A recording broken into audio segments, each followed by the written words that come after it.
there, I'm Don. And hi, I'm Cindy. Welcome to Pearls of Liberty for January 4th, 2014. Happy New Year again. Happy New Year again. And today we want to talk just a little bit about the direction of our nation. And it's beginning to seem that some kind of change is almost inevitable. And Don kind of sees three different ways we might go as a nation. And the first one is the potential to make a large move toward socialism. And a couple articles here. Ron Paul, middle of the road in healthcare leads to socialism. And Obama trying to take over public education with Common Core curriculum that teaches socialism. So there are definitely some people who are planning to move our nation in this direction. Yeah, this has been the plan for a long time, and actually this is not just our nation. This is really like as goes America, so goes the world. So these are really high stakes. This is not just about us. And one of the key global things that I see that's very subtle, that I think I might have mentioned it before, was Pope Francis universally being viewed as a good man is subtly saying that individualism is selfish. And as we know, if you know your American history, you know that the whole foundation of our free society is based on individual rights. As Ron Paul has said, there aren't any other kinds of rights than the rights of the individuals. And when you start to go towards collectivism, that's when you say that the group must submit to the whole, and that's where tyranny comes in. The way that free men advance is by forming alliances and partnerships and ad hoc business relationships as the need arises in order to for mutual benefit. And that all goes out the window with socialism, because you're all taught to be a good member of the Borg and to go along, and if you're go against that, you're viewed as being selfish. And I see that ideology rising up, and in very little ways. And of course, in the American left, it's been pretty strong for a long time, and that's unfortunately not going away. We do have people that are awake to that, but more and more, hopefully, as Obamacare is beginning to fail, people see that failure as a failure of socialism, although that's not completely correct, because Obamacare is really a fascistic system. It's not pure socialism, and that's actually, I think, what's intended is for it to fail so that they can bring in a state-run single-payer so-called solution. And that's Michael Moore has already gotten to the point where he is saying that. He is saying Obamacare has failed. We need to go to the single-payer state-run system, because this is not working. And again, that was planned all along, and when they get their key voices like Michael Moore out there saying that, you know they're going in that direction. So things are pretty serious and heated up on the socialism front. Well, things are also heated up on another front, that being, to some extent, American Christians who are kind of feeling maxed out on being told what they should think and how they should live, and demands placed upon American Christians for things like paying for abortions and accepting gay marriage. And there's really been kind of a backlash against that kind of pressure. And also another very significant clash that you see, Don, in really impacting upon our nation and having potential to change the direction of our nation, is a clash between Christianity and Islam. And we have a couple articles here. Egypt's Muslim Brotherhood to Coptic Christians: convert to Islam or pay Jizya tax. And then this is from a while ago, a couple of years ago. Obama The future must not belong to those who slander the Prophet of Islam. That's really almost just goading Christians into, and people of other faiths too, into some kind of a reaction. And here, for more recently, September 24th, from InfoWars, what's going on now, Islamic terror groups are killing Christians all over the world. And Obama wants us to ally with them. Yeah, we really are being, not, I would not even say almost, we are being goaded into this conflict. And subtly or not so subtly, as the veil is being removed, Obama is clearly not only leading the socialist front, but he's also leading the Islamic confrontational front, allying or attempting to ally America with Islamic nations and fomenting revolution in Islamic countries and bringing in the hardcore jihadists to overcome the moderate factions. We've seen that in the so-called Arab Spring with the Muslim Brotherhood taking over or attempting to, and then getting overthrown in Egypt, and then Libya, Syria, the list goes on. And fortunately, our military in the Pentagon are now standing up to them, and that's why we didn't have this war in Syria.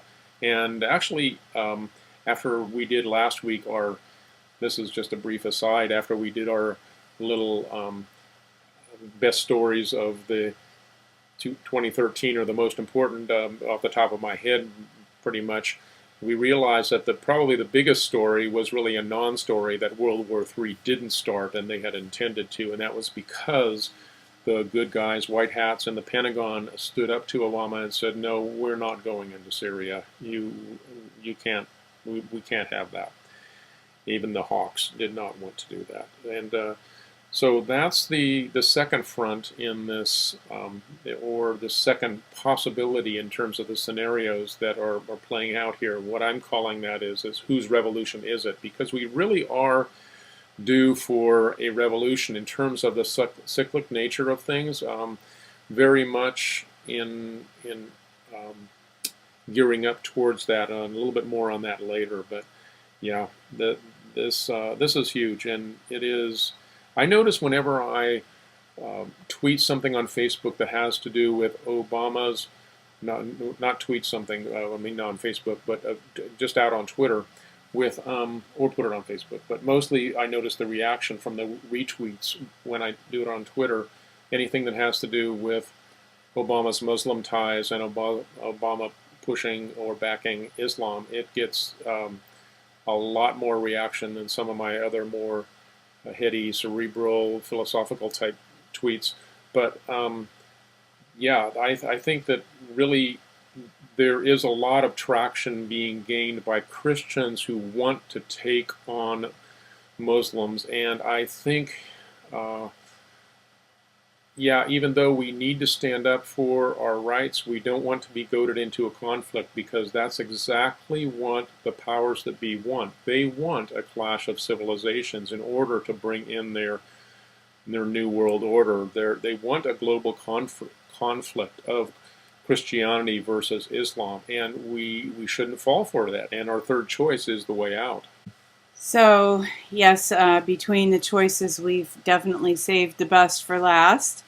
And this is, as an example, just a video of Karen Hudes talking about the U.S. has to come around to the rule of law. And so, yeah, the third possibility, which we both passionately hope is what does happen, is that our nation, and then, as Don said, reaching out to the world, would see a restoration of the rule of law and have a constitutional republic in the U.S. But, you know, even the constitutional republic is all founded upon the rule of law, because it doesn't matter what documents we have. If they are ignored, it does us no good. So we really need a restoration of the rule of law. Yeah, and not just any law, not Sharia law, But the laws that really have undergirded our entire Western civilization ever since the Magna Carta, which is common law. So we've become overburdened with statutory law. If you read people like Frederick Bastiat, you know that he prophetically foresaw, and interestingly, Bastiat was much more popular in America than he ever was in France, although he was a Frenchman. But in the mid-1800s, he wrote just brilliantly about the law being turned into an instrument of plunder, and that's what it has become in our civilization today. And chief of all, the United States, corporate rule has taken over government through statutory law, and we have to get back to the true roots of our republic, which are constitutional law, which is based on common law. And there are people that have been working behind the scenes and for a long time to be able to bring this about. So even though you don't see much in, or if anything, in the news that really has to do with a true return to the Constitution, I am actually pretty hopeful that we will get there. And a lot of these people that have been working behind the scenes have been working from a financial standpoint, because they've recognized that institutions like the Federal Reserve and the global banking cabal control with fiat money have been designed to bring us into bondage. But and then the alternative to that the controllers have planned for us is a strict gold standard, which would contract the money supply and would be a virtual hellhole. We don't want that either. What we want is a value-based money system based on commodities that includes precious metals but isn't limited to them. And if we get that, there's and it looks like we really are, if a global financial reset eventually does happen, then we will get on a firm footing in a way in which we can begin to take our nation and the world back, put it back into the basis in common law and basically common decency, so that although we still will have sophisticated systems of commerce, we will not have that clogging up our court systems, because common law will take precedence. That's the day that I long for. So just to be very clear, because as you said, people, Christians seem to have a lot of enthusiasm about resisting Muslims, that Muslims are not the true enemy, that they are being manipulated, and Christians are being manipulated to cause a conflict that will actually detract from the true struggle that is all of us versus the social engineers. Yeah, if we get drawn into this, a physical war with Muslims, and of course we're talking about the non-moderate Muslims, the jihadists, the reactionary Muslims that are really the extremists. If we get drawn into a conflict with them, we lose our not only civil liberties, but our human natural law liberties under martial law. And that is really what the reason they're goading us into this conflict. So we have to recognize that trap. And one thing I want to point out, just from my own personal background, is that well, currently I work with a guy who is a devout Muslim, and he is the gentlest, most, the kindest person, and very, very high integrity. And you couldn't ask for a nicer person. And there are many, many Muslims globally, worldwide like that. I know that from having studied at Muslim awareness seminars put on by the William Carey Institute back when I was living in Southern California. They would have retreats and all about reaching out to Muslims with the gospel and helping you understand that Muslims that are portrayed in the media are not the Muslims that you find in private life. Mark Dice has a story about a cab driver who highly regards Jesus, and that's just common.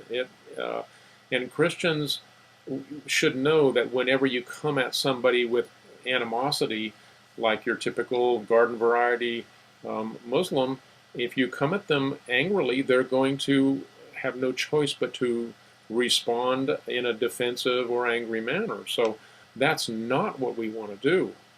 And that's not what the founders of our nation envisioned. Thomas Jefferson was famous for reaching out to Muslims, and I don't believe that in any way Thomas Jefferson was a Christian, Bible believing in the same sense that I was, but he understood the principles of liberty, and that's what we need to understand and get back to. I'm not saying we should compromise our legal system in any way, but we need to love our brother and thereby win him to Christ. And we've really been so manipulated. If we can become more aware of how we have been manipulated to hate and fear and distrust Muslims, we'll be a lot better off. And there is currently this push with HR 428 to expose Israel and Saudi Arabia for their involvement in the September 11th attacks. Now, if Saudi Arabia and Israel both have a role, we're not just dealing with Muslims here. Yeah, exactly. And a lot more and more people are beginning to understand now. Now that false flag has kind of come into the secular parlance, people recognize what that term means, or at least they think they do. And if you think about 9/11 as being a false flag, you realize that false flags are done by one entity masquerading as another in order to start a war against that other entity that supposedly did that. Now, if you look at the results of 9/11, what was the result? We got angry as a nation, angry with Muslims because they were set up as the guilty party, even though there was actually very little guilt there, although you knew about the ties between, and the left is really big on this, between Bush and the Saudi Arabians. So that was what many people thought was a smoking gun, but there's actually a whole lot more evidence to implicate Israel. Now, both of them were involved, according to some recent research, and all the digging that I've done says, yeah, both were involved. You have to understand how nations work. The leaders of the nations want to bring about these conflicts that it seems counterintuitive, but why would both Muslims and Israelis cooperate together to do something like that? Well, they can generate arms sales and fuel up their militaries, and whenever you get the military building up a nation, you get the money pouring in from the banking cabal for that, to support that conflict, and therefore thereby both increase the strength of the state. That's what statists, or people that rely on force of government, always want, is an increase in the power of government. So it makes sense if you understand how the world really works, and I highly recommend people looking into this more, because it's still not that well understood. But it's really encouraging that we have this House Resolution 428 that is going to expose and make those 28 pages of the, I think it's 28, some pages of the 9/11 report that shows what's really going on, make it available to the public. That needs to happen. And there's actually another currently another sort of terrorist conflict going on in Russia. Volgograd and the Conquest of Eurasia has the House of Saud seen at Stalingrad, and I think many people are aware that Saudi Arabia is likely involved in these terror attacks, especially since they threatened this very thing if Russia would not back down on the issue of Syria. Yeah, and you pointed this out through, I think it was through a Karen Hudes report or something, that they had, the Saudi Arabians had said, hey, look, if you don't allow us into Syria, if you don't allow us Russians to go to back off and to let us build up that conflict there, then we're going to get back at you because we control Al-Qaeda. That's what Saudi Arabia said openly. Well, this article is saying that maybe the Saudi Arabians have overplayed their hand here. Maybe this Volgograd terror attack was the fall of the House of Saud, or the beginning of it. So it's quite an interesting article with a lot of detail, and I skimmed through it. But yeah, the gist of it is that the Saudi Arabia may fall apart because they're being exposed, and Russia really is gaining authority, prominence over all of the greater part of Europe, even, and Asia, of course, with control over Germany. And towards the end of the article, he gets into some of the big picture analysis that has to do with the book 1984 by George Orwell, with the pen name for Eric Blair, and there's a map down there at the end. It talks about the three world powers in 1984, and Russia actually gaining dominant power over Europe, and that's what would happen if the Saudi Arabians are going to fall. And at this point, I can't say necessarily whether that's good or bad. It all depends. You know, we can't label any particular nation good or bad. It all depends on the extent to which they are truthful, open, honest, and are dealing with their people forthrightly. That's pretty common these days. Pretty uncommon these days. We like to see more of that, and a lot of people in the West are actually admiring the way Putin is leading his people, the Russians. And I have to say that after the so-called fall of the Soviet Union, you see a lot more of standing up for righteousness and against. There's still a lot of corruption in Europe, and maybe in many ways more than in the United States. But there's a big global power play going on, and this whole thing with Islam and being able to manipulate Al-Qaeda is a big part of it. And as Don mentioned, he has been processing a lot of ideas about cycles in history and what may be coming next.